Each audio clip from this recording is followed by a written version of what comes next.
సీతారామాభ్యాం నమః. శ్రీ గురుభ్యో నమః.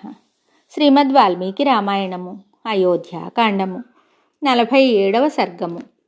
ప్రజలు నిద్ర నుండి మేల్కొన్న తరువాత శ్రీరాముడు కనిపింపకపోవుటచే కొంతసేపు తికమకపడుట. ఎట్టకేలకు వారు అయోధ్యకు చేరుట. వెలవెలబోవుచున్న ఆ నగరాన్ని చూసి వారు ఎంతో దుఃఖపడుట. రాత్రి గడిచింది, సూర్యోదయం అయింది. అంతటా పౌరులు మేల్కొన్నారు. అక్కడ శ్రీరాముడు కనపడకుండుటచేవారు శోకంతో నిశ్చేష్టులై నీరుగారిపోయారు. వారు దుఃఖభారంచే కన్నీరు కారుస్తూ శ్రీరాముని కొరకై అటు ఇటు వెదికారు. ఎంత గాలించి చూసినను ఆ ప్రభు యొక్క రథచక్రముల గుర్తులు సైతము కనపడకపోవుటచే వారు ఎంతో ఖిన్నులయ్యారు. ధీశాలి అయిన శ్రీరాముని యొక్క దర్శన భాగ్యమునకు దూరమగుటచే ఆ పౌరుల ముఖాలు విషాదంతో వెలవెలబోయాయి. సున్నితమైన మనస్సులు గల ఆ నగరవాసులు దీనులై దిగులు పడుతూ ఒకరితో ఒకరు ఇలా మాట్లాడుకోసాగారు. ఛీ, ఈ పాడు నిద్రమత్తులో పడి మహాభుజ బలశాలియు విశాల వక్షస్థలము కలవాడును అయిన శ్రీరాముని నేడు దర్శించలేకపోయితిమి. నిజముగా ఇది మన దురదృష్టము. అమోఘ కార్యశూరుడు ఆజానుబాహువు అయిన రాఘవుడు భక్తులమైన మనలను ఇలా విడిచిపెట్టి అలా వెళ్ళగలిగాడు. ఆ రఘువంశ శిరోమణి మనలను నిరంతరము కన్నబిడ్డల వలె కాపాడుతూ ఉండేవాడు. అట్టి ఆ తండ్రి మనలను ఇట్లు దిక్కులేని వారిగా చేసి అరణ్యంలోకి ఎలా పోగలిగాడు? ఇంక మనము ఇక్కడే ప్రాయోపవేశం చేసి అసూలను వీడెదము, లేదా మరణ దీక్షతో ఉత్తరాభిముఖులమై వెళదాము. రామునకు దూరమై మనము జీవించి ప్రయోజనమేమిటి? అట్లు కానిచో ఇదిగో ఇక్కడనే పెద్ద పెద్ద ఎండిన కట్టెలు బోలుడు పడున్నాయి. వాటికి నిప్పంటించి ఆ చితి మంటలలో మనం ప్రవేశిద్దాం.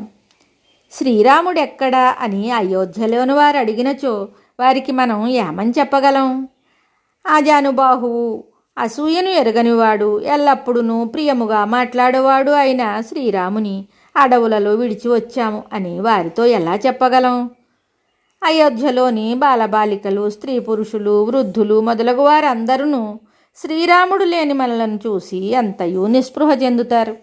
వారి ఆనందములు అదృశ్యమవుతాయి. ఇది తథ్యము. మనోనిగ్రహము కలవాడును మహావీరుడును అయిన శ్రీరాముని అనుసరించి మనము వనములకు వచ్చాం. ఇప్పుడు శ్రీరాముడు లేకుండా మనం మరలా అయోధ్యకు వెళ్ళి అక్కడి వారికి మన ముఖాలను ఎలా చూపించగలం? ఇట్లు ఆ అయోధ్య ప్రజలు ఎన్నో రీతులా వాపోతూ చేతులు చాచి లేగదూడలకు దూరమైన పాడి ఆవుల వలె దుఃఖార్తులై విలపించారు. వారు ఎట్టకేలకు రథచక్రముల జాడలను అనుసరించి ఒక క్షణకాలం పాటు ముందుకు సాగారు. కానీ కొంత దూరం పోయిన తరువాత ఆ రథమార్గము గుర్తుపట్టలేని స్థితిలో ఉండుటచే వారు అంతులేని విషాదంలో మునిగిపోయారు. శ్రీరాముని రథం వెళ్ళిన దారిని సరిగా గుర్తింపలేకపోవుటచే దిక్కుతోచని ఆ ప్రజలు ఇదేమిటి, మనము విధివంచితులమయ్యాము, ఇప్పుడేం చేయగలం అని అనుకుంటూ తిరుగుముఖం పట్టారు. వారి మనస్సులు వికలములై ఉన్నాయి. వనములకు వెళ్ళిన మార్గాన్ని అనుసరించి వారు తిరిగి అయోధ్యకు చేరారు.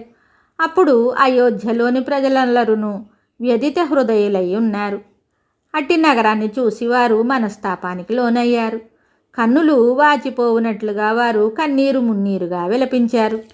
మడుగులోని సర్పములు, జలజంతువులు అన్నీయును గరుత్మంతునకు ఆహుతైపోగా కళతప్పి ఉన్న జలాశయము వలె, నది వలె శ్రీరాముడు లేని ఆ నగరము శోభావిహీనమై ఉన్నది అని వారు అనుకున్నారు. చంద్రుడు లేని ఆకాశము వలెను, నీరింకిపోయిన సముద్రము వలెను తేజోరహితమై ఉన్న నగరాన్ని చూసి వారు నివ్వెరపోయారు.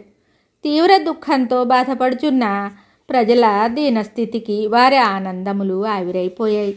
ఇళ్లల్లో సంపదలు కొల్లలుగా ఉన్నను అవి వారి దుఃఖాన్ని తొలగింపలేకుండా ఉన్నాయి. అట్టి శోకస్థితిలో వారు తమ ఎదుటనున్న వ్యక్తులలో తమ వారెవరో ఇతరులెవరో గుర్తింపలేకుండా ఉన్నారు. వాల్మీకి మహర్షి విరచితమయ్యే ఆది కావ్యమైన శ్రీమద్ రామాయణమునందలి అయోధ్యాకాండమునందు 47వ సర్గము సంపూర్ణం. శుభం.